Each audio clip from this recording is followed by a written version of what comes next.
This series presents information based in part on theory and conjecture. The producer's purpose is to suggest some possible explanations, but not necessarily the only ones, to the mysteries we will examine.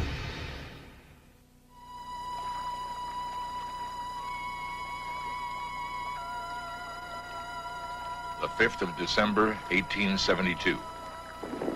Ship on the starboard bow!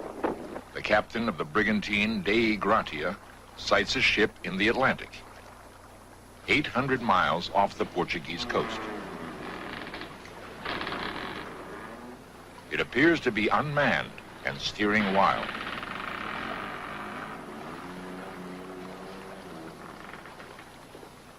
Ahoy there! Captain Briggs! Ahoy! Anyone aboard? The only reply is an eerie creaking. No one appears on deck. The ship is completely forsaken. What happened to the crew of the Mary Celeste is one of the enduring mysteries of the sea.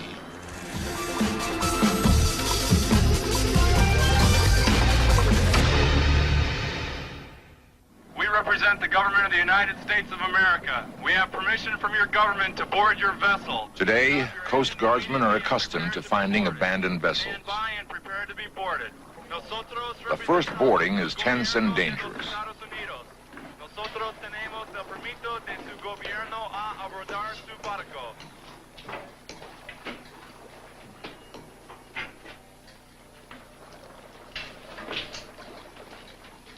Modern abandoned ships usually mean only one thing. They're being used for illegal drug traffic.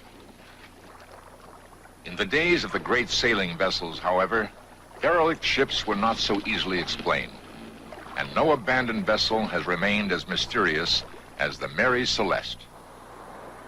Theories abound as to why the Mary Celeste was abandoned. It might have been the result of a prearranged salvage fraud, pirates, mutiny, a burst of deadly marine gas, or even a homicidal maniac, killing the rest of the crew one by one, dumping their bodies, and then committing suicide. To try to unravel the web of intrigue surrounding the Mary Celeste, we must examine a reenactment of that fateful voyage in the winter of 1872.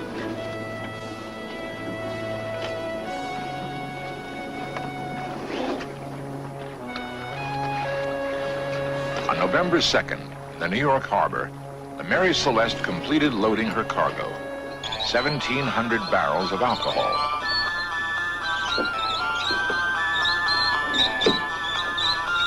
During the loading, 2 of the kegs slipped, damaging the longboat so severely it was put ashore as useless.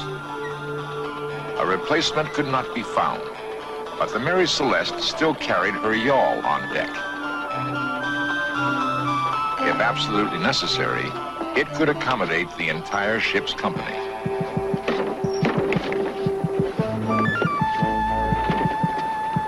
The master, Captain Benjamin Spooner Briggs, brought his wife Sarah and 2-year-old daughter Sophia on board for the voyage.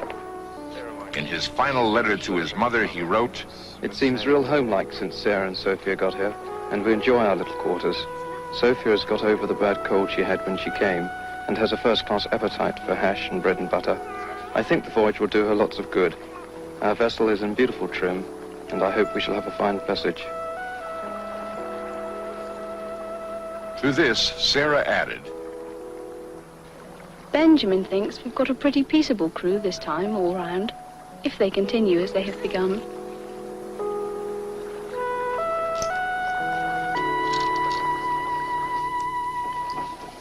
The night before the Mary Celeste sailed, Captain Briggs dined with Captain David Reed Morehouse of the Dei Gratia. This makes a change this day and age, really. The 2 ships were moored side by side at the dock. Very slipshod about it all. In light of subsequent events, this was a strange coincidence. The two men knew each other well. What did Captain Morehouse think of Briggs? Briggs was a teetotaler and a God-fearing man. He could be stern when occasion required it, and was not a man to be intimidated or imposed upon. But he was just and considerate towards the men serving under him, just as he was gentle and affectionate in his family relations. 1, 2, 3, 1. 2, 3, 1. On November 5th, 1872, the Mary Celeste set sail.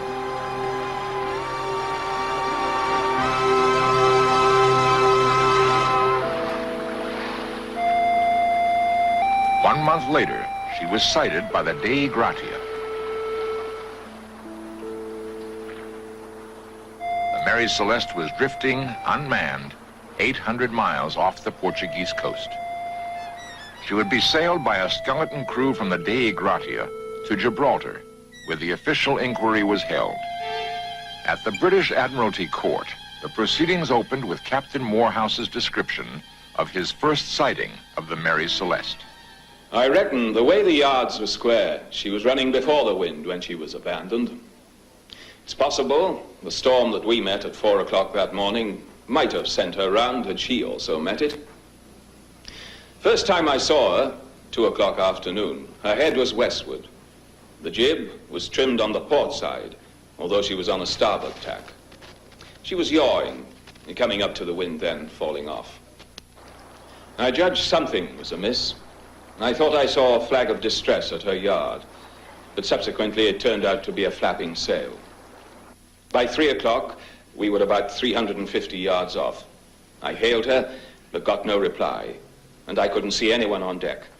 So I sent Mr. Devereux, my second mate, over to board her, and in due course he signaled me to come over myself.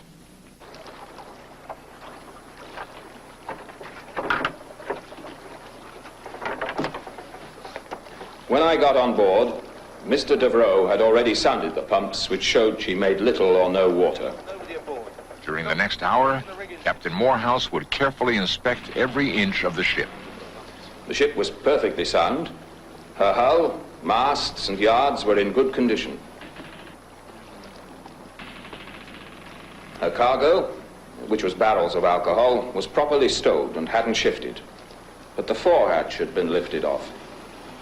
This was only one of the many enigmas Morehouse would encounter.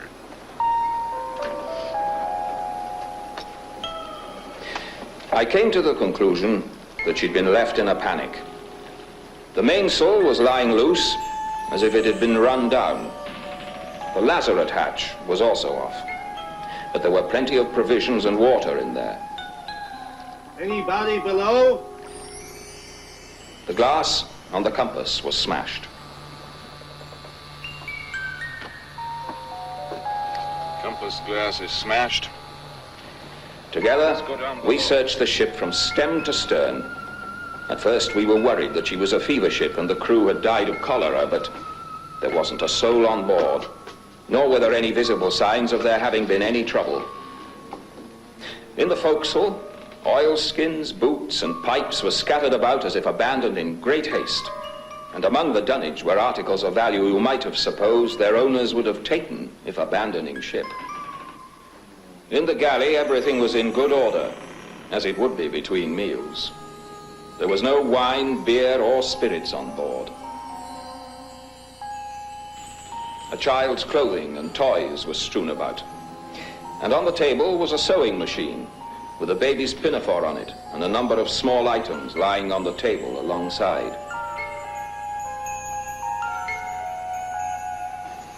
There were books and charts, but the chronometers and the ship's log were missing. The slate log had an unfinished letter beginning Fanny, my dear wife, Francis N.R., which I took to be the start of a message scribbled by the mate.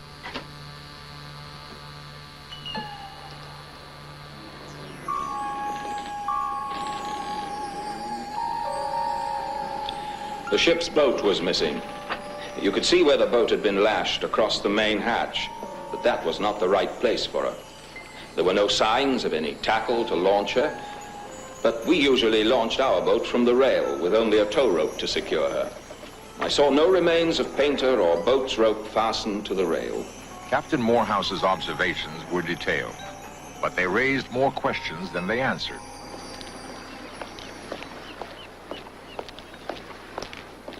The man responsible for the official inquiry was Mr. Solly Flood, Her Majesty's Advocate General, proctor for the Queen in her Office of Admiralty, and a legal bloodhound.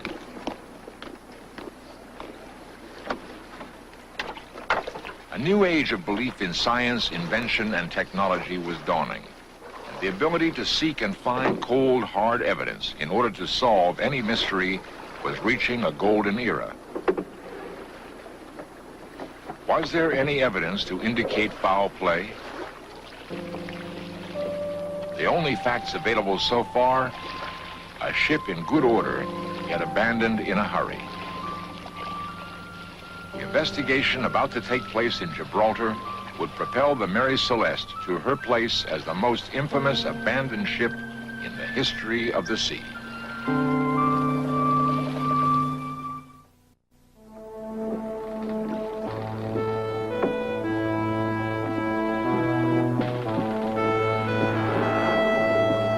Advocate General Solly Flood boarded the Mary Celeste to examine it in minute detail.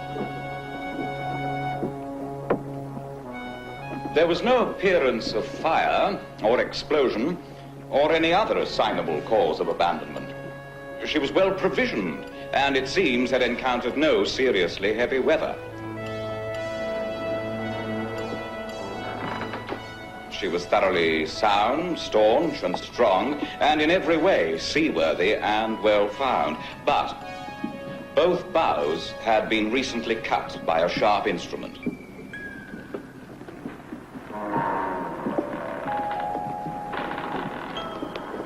On the starboard topgallant rail, there were marks apparently of blood and a mark of a blow, apparently by a sharp axe.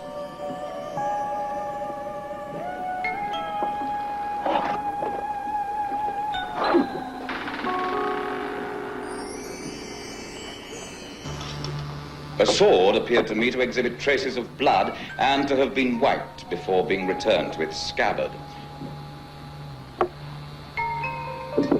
In the forehatch, a barrel, ostensibly of alcohol, appeared to have been tampered with.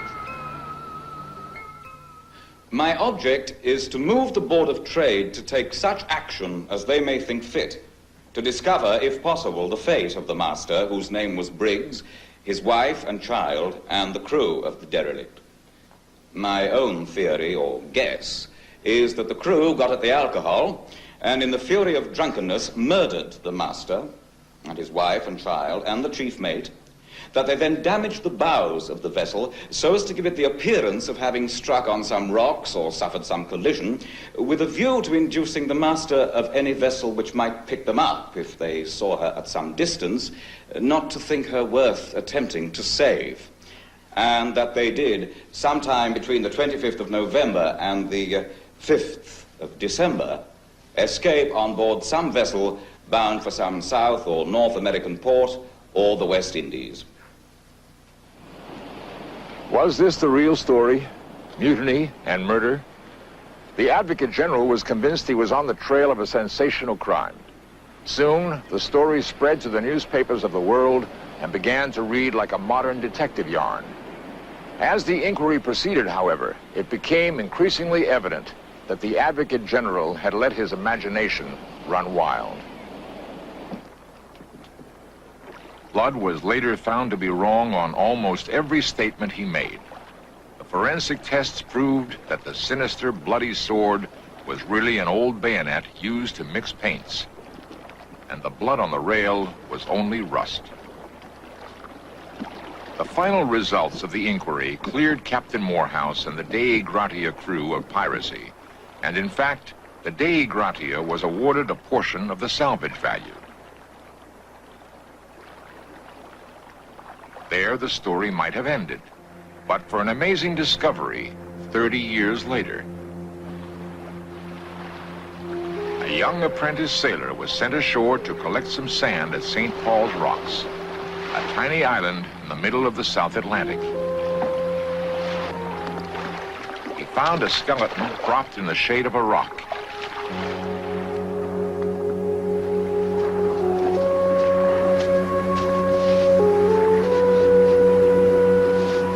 And beside it, a bottle stuffed with a soiled and faded letter.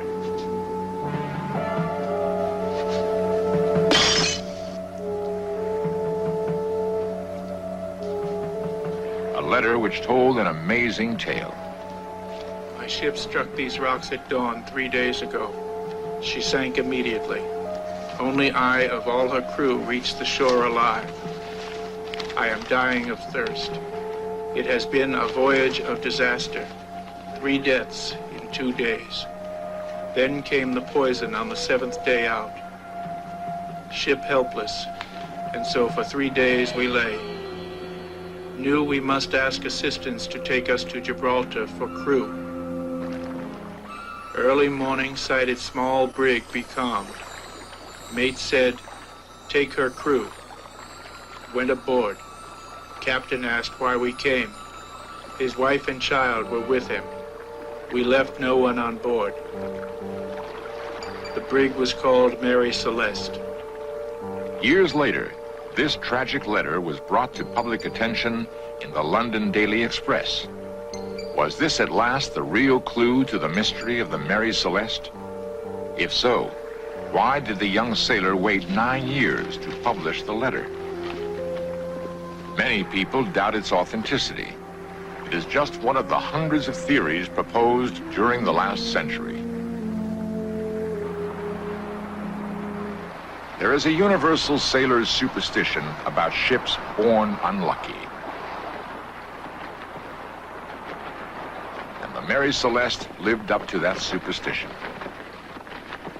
From all the evidence collected, In Search Of proposes a logical explanation. The Mary Celeste had been at sea for 8 days. The hatches had remained closed because at first the weather was stormy. Gradually, though, the cold November chill of New York gave way to the milder latitudes of the Azores. The cargo of alcohol was stored in barrels made of red oak, an extremely porous wood. At least 8 of the barrels leaked badly during the voyage. Battened down under the hatches, the fumes mingled with the foul air of the hold. Was a potentially explosive mixture of gas forming? Off the Azores, the wind dropped to a gentle breeze. Taking advantage of the calm weather, Briggs probably ordered the ventilation of the hold, which may have set off a fateful chain of events.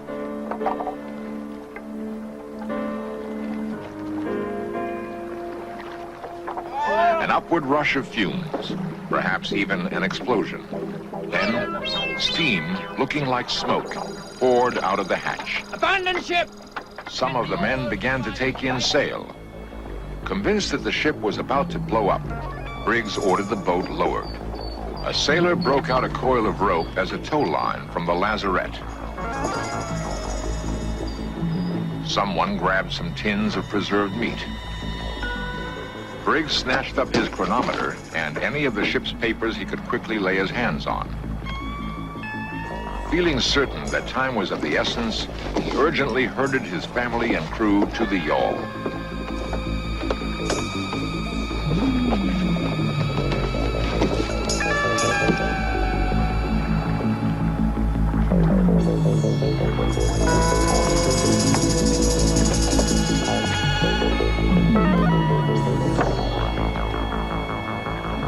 According to meteorological reports, a sudden squall blew up that day.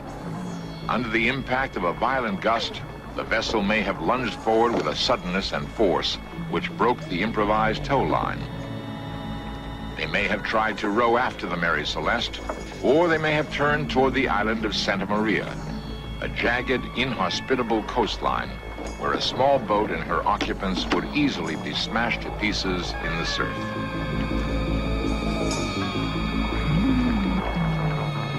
The wind shifted, however, so it seems more probable that the small boat was blown southeast, away from the island and out into the vast reaches of the Atlantic, to disappear forever. When the Mary Celeste was found on December 5th, the last entry on her log slate was for the morning of November 25th, 11 days earlier. This entry put the Mary Celeste 6 miles north of the island of Santa Maria in the Azores. With the set of her sails, and with no one at her helm, her natural course would be roughly at right angles to the wind. This presumably was how, over the 10 days, she covered the 750 miles between the last entry in the log and the position where she was first sighted by the Dei Grati. What has been reenacted seems to be the most likely explanation. But whatever the cause of the panic, Captain Morehouse was certain of one thing. Captain Briggs bore the highest character for seamanship and correctness, and would not, I think, desert his ship except to save his life. The Mary Celeste became a marked ship. Sailors being superstitious, no one wanted to own her, sail her, or have anything to do with her. She was sold and resold rapidly at well below her commercial value. 13 years after the events we have described, she was deliberately wrecked by her owners in a failed insurance fraud scheme. On Rochelle's Reef off Haiti, she quickly broke up. And today, there is no more trace of her than there is of Captain Briggs and his crew of that fateful voyage of 1872. Coming up next, voyage with a team of psychics in search of shipwrecks. Then, agents hunting down a ring of drug dealers get help from a courageous father on FBI, The Untold Stories. Log on at veterans.com, a new website brought to you by the History Channel. Veterans.com, a place where veterans, their families, and others can connect, share stories, and pass on the legacies of all American veterans.